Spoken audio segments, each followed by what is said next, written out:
കണിക്കൊന്നകൾ പൂത്തുലഞ്ഞു നിൽക്കുന്നത് കാണുമ്പോഴേ കണ്ണും മനവും നിറയുകയാണ്. പ്രകൃതി ദൈവം കനിഞ്ഞനുഗ്രഹിക്കുകയാണ് കൊന്നപ്പൂക്കളുടെ ശോഭ കൊണ്ട്. ഈ കൊടും വേനലിലും കൊന്നയ്ക്കിങ്ങനെ പൂത്തുലഞ്ഞു നിൽക്കാൻ കഴിയുന്നത് അത്ഭുതം തന്നെയല്ലേ? നമ്മൾ മലയാളികളുടെ അഭിമാന താരം തന്നെ കണിക്കൊന്ന. എൻ്റെ കുറച്ച് വിഷു ഓർമ്മകൾ ഞാനിവിടെ പങ്കുവയ്ക്കാം. സ്കൂളിൽ പഠിച്ചിരുന്ന കാലത്തെ വിഷുക്കണിക്ക് കൊന്നപ്പൂവും കണിവെള്ളരിയും മാത്രമേ നമ്മൾ വയ്ക്കാറുണ്ടായിരുന്നുള്ളൂ. പിന്നീട് കോളേജ് തലത്തിലെത്തിയപ്പോഴാണ് ഉരുളിയിൽ കണി വയ്ക്കുന്ന പതിവൊക്കെ ആയത്.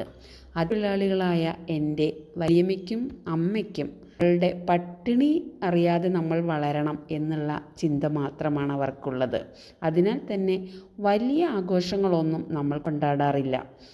പിന്നെ വിഷുവിന് ജ്യേഷ്ഠനെല്ലാം ദൂരെ ജോലി സ്ഥലത്ത് നിന്ന് ലീവിനെത്തുമ്പോൾ അതൊരു സന്തോഷ നിമിഷങ്ങൾ തന്നെയായിരുന്നു. അപ്പോൾ മുതലാണ് നമ്മളും വിഷുവൊക്കെ ആഘോഷിച്ചു തുടങ്ങിയിട്ടുള്ളത്. ഇപ്പോഴും വിഷുവിന് കണിയൊരുക്കുമെങ്കിലും അടുത്ത കാലത്ത് വിഷമകരമായ ഓർമ്മകൾ കൂടിയായി അത് മാറുന്നു.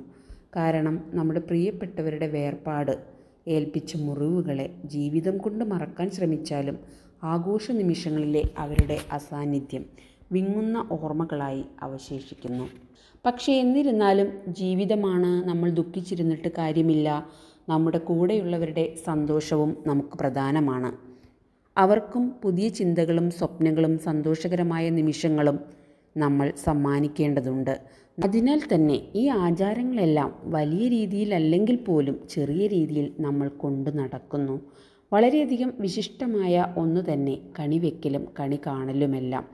കണിയൊരുക്കുന്നതിനായി വീട്ടിലൊരാൾ മുൻകൈ എടുക്കാനുണ്ടാകുന്നത് തന്നെ ആ വീട്ടിലേക്ക് സന്തോഷകരമായ നിമിഷങ്ങളെ കൊണ്ടുവരിക തന്നെയാണ് ചെയ്യുന്നത്. ഭഗവാനോടുള്ള ഒരു ഭക്തി കൂടി അതിനടിസ്ഥാനമായിട്ടുണ്ട്. നമുക്ക് സമ്പത്തും സമൃദ്ധിയും ഐശ്വര്യവും പ്രദാനം ചെയ്യുന്ന ഗുരുവായൂരപ്പനെ തന്നെ ആദ്യം ദർശിക്കണമെന്ന നമ്മുടെ മനസ്സിൻ്റെ ചിന്ത തന്നെ നമ്മെ ഉയർന്ന തലത്തിലേക്ക് എത്തിക്കുന്നതിന് വേണ്ടിയുള്ള പരിശ്രമം തന്നെയാണ്. ഇവിടെ വലിയതെന്നോ ചെറിയതെന്നോ നാം ചിന്തിക്കേണ്ടതില്ല.